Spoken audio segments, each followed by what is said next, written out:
Alright, hey guys, it's Slippy here. So this weekend we have UFC Fight Night, Roman Dolidze versus Nasruddin Imavov, and I'm gonna go over just the three top of the main card fights, just the biggest fights on the card, the ones I think people are gonna be the most interested in. And let's just get right into it. I'm gonna start with Randy Brown versus Muslim Salikov. This is the featured fight on the main card. And I'm going to go with Randy Brown in this fight. I was kind of back and forth on this one because they're both pretty inconsistent, both not on like crazy, they're not doing like anything crazy impressive. They're not having any crazy impressive performances. I think Randy Brown's had one win since he got knocked out by Jack Del Maddalena. I'm just going to go ahead and check that on the phone.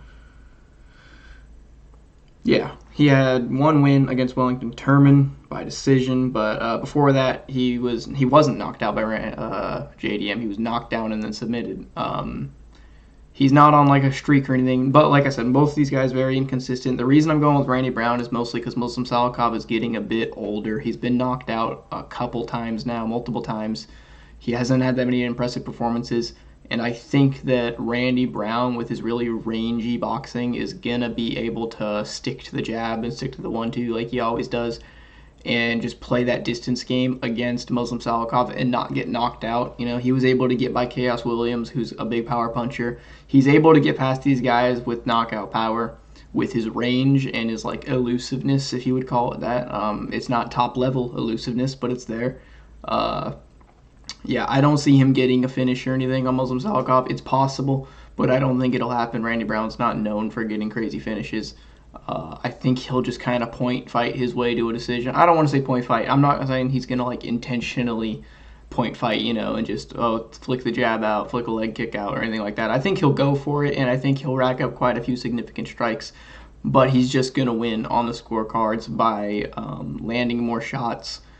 Probably not too much damage, maybe a bit, you know, bloody nose, something like that, black eye maybe.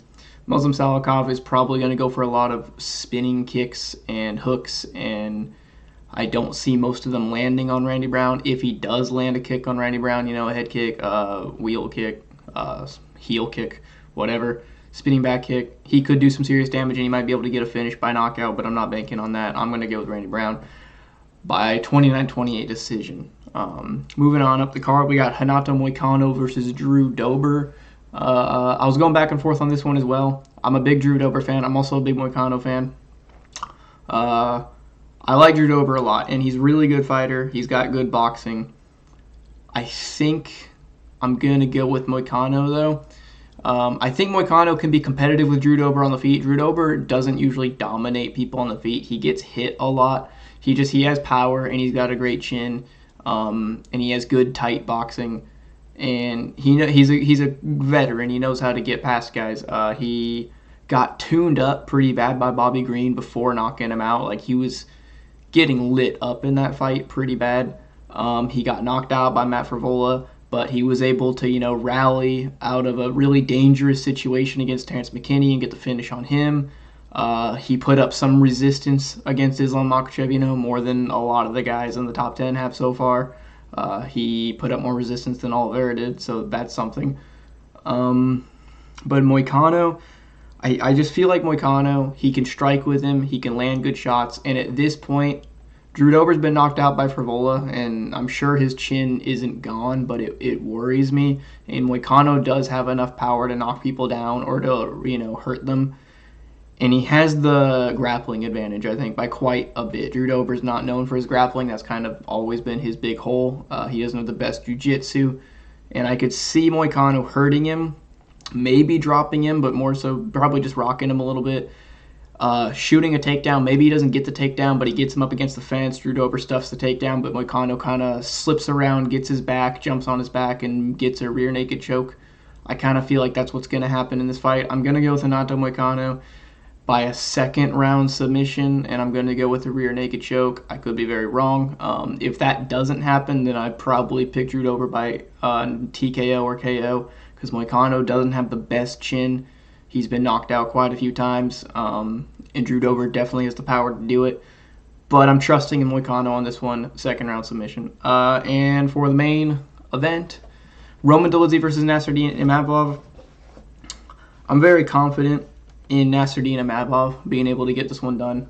I think Nasruddin Imavov is pretty underrated and maybe a little disrespected by the fan base. I don't think people realize how good he actually is because he lost to Strickland, and at the time, people were like, "Oh, Nasruddin just got exposed by Sean Strickland. He's not as good as we thought he was." But looking back, like Strickland's very good. Obviously, champion, schooled Adesanya for 5 rounds. Maybe lost 1 round of that fight. That's arguable.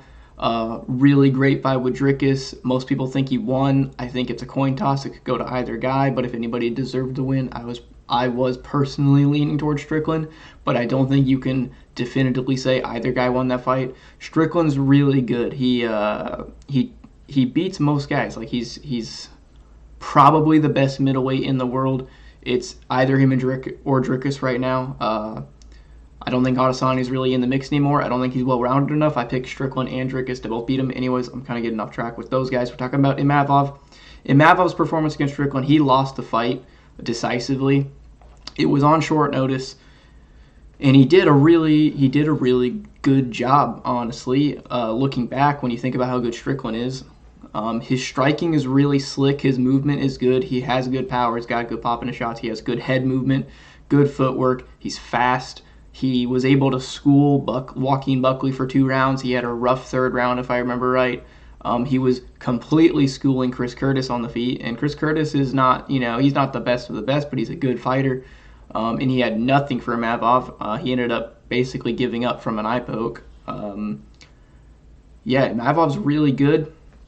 And Roman Dolidze is also good, but my problem with picking Roman in this fight is on the feet. I think he has absolutely nothing for Imavov outside of knockout power. Roman Dolidze, no offense to Marvin Vettori, but if you're getting outstruck by Vettori, I'm going to pick most guys to outstrike you. I'm a fan of Marvin Vettori, and I think Vettori's a great fighter, and he's really well-rounded, and he works really hard, but he's not that impressive in any department. He's extremely basic. Marvin Vettori is basically a 1-2 and leg kick machine. That's what he does, 1-2s and leg kicks. Occasionally he mixes in an elbow and a knee, but like against Dolidze, he beat Dolidze with a 1-2 like the entire fight and some leg kicks. Dolidze has nothing on the feet except for an overhand right. That's all he throws. Although looking over at my screen right now, I see that in my thumbnail I have a picture of him landing a jab on Jack Hermansson, so I guess he throws some other stuff, but for the most part, he's just an overhand guy, and he has crazy power, but I'm not going to trust in crazy power with just an overhand to be what beats Nasruddin Imavov on the feet. And then as for the grappling, Roman Dolidze's a beast in the grappling. If this goes to the ground, I think he will submit or TKO Nasruddin Imavov. I don't think there's anybody in the division that can roll with Roman Dolidze. I don't even think Khamzat Chimaev should go to the ground with Roman Dolidze. I think he's that good on the ground. But his takedowns aren't great. He wasn't able to take down Jack Hermansson at all, if I remember right. He only was able to... He got the position on Hermansson to TKO him on the ground because Hermansson shot a takedown. He's not good at landing takedowns. He wasn't able to get a takedown on Vettori, if I remember right. He might have got one, and then Vettori got up right away. But basically, if you don't shoot a takedown on him and you have good takedown defense, he's not going to get you to the ground. And if you're just on the feet with him, unless you're really chinny or you have really bad defense, you're probably going to beat him because he just doesn't have that much on the feet. He was able to knock out Phil Hawes, but who hasn't? And he was able to TKO Jack Hermansson because Jack Hermansson was an idiot and shot a takedown when he was completely schooling Dolidze on the feet. And that's another one. Like, if Hermansson's schooling you on the feet, I'm going to pick Nasruddin Imavov to do worse to you. Basically, I think he's going to beat you up much worse. Hermansson's actually pretty good on the feet. If you remember his fight with Chris Curtis, he looked really good in that fight. But still, like, I think Nasruddin Imavov is genuinely multiple levels above Roman Dolidze in the striking department. I don't think Roman Dolidze is going to be able to get a takedown on Imavov. If Imavov is stupid, he might shoot a takedown, and then there could be problems. But I think he's just going to handily outstrike Roman Dolidze the whole fight. And I think he's going to beat him up enough to get a TKO. I think round 3 TKO. Round 3 or round 4. I think by a few rounds in, he's going to have wore down on Roman Dolidze enough for Dolidze to kind of maybe break or wilt a little bit. Maybe Dolidze gets really tired.